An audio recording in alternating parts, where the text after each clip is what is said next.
welcome to our channel just for YT. இன்னைக்கு நம்ம சேனல்ல ஸ்பெஷலா மைதா மாவு வச்சு பூரி எப்படி செய்யறதுன்னு தான் பார்க்க போறோம். அதுக்கு 1 கிலோ மைதா மாவு எடுத்திருக்கோம். அப்புறமா இந்த அளவு மிளகு. இப்போ இதை லேசா இடிச்சுக்கலாம். இந்த மாதிரி லேசா நம்ம இதை இடிச்சு வச்சிருக்கோம். இப்போ பாத்தீங்கன்னா ஃப்ரெண்ட்ஸ், நம்ம ஒரு 3 ஸ்பூன் தேங்காய் எண்ணெய் வச்சிருக்கோம். இப்போ நம்ம இதை காய்ச்சிக்கலாம். இந்த எண்ணெயை காய்ச்சிக்கலாம், தேங்காய் எண்ணெயை.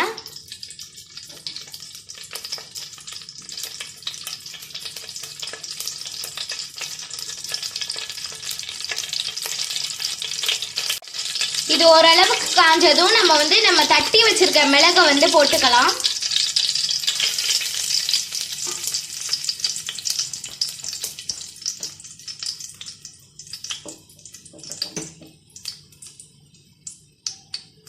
இப்போ நம்ம இதில் ஊற்றிக்கலாம். ஊற்றிட்டு நம்ம வழக்கமாக மாவு பிசைகிற மாதிரி இதை பிசைஞ்சிக்கலாம். இப்போ இது ஆறிடுச்சு. இது ஆறினதுக்கு அப்புறமா நம்ம இப்போ இதை பிசைஞ்சிக்கலாம். இப்போ நம்ம இதை பிசைஞ்சிக்கலாம்.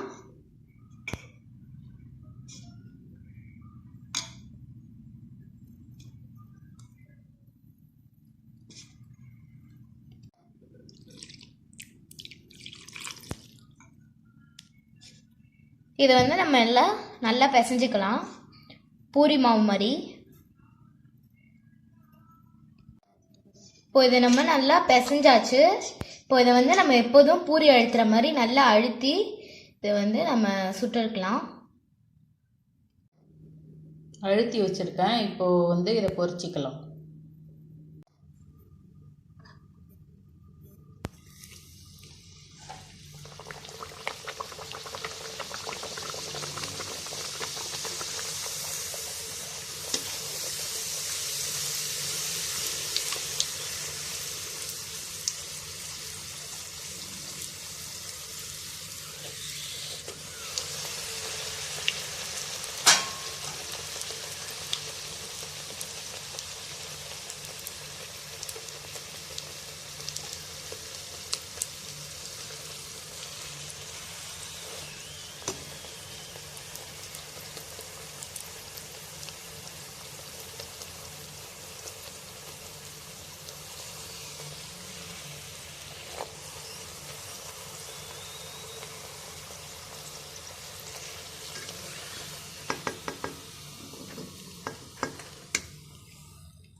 பூரி ரெடி ஆகிடுச்சு.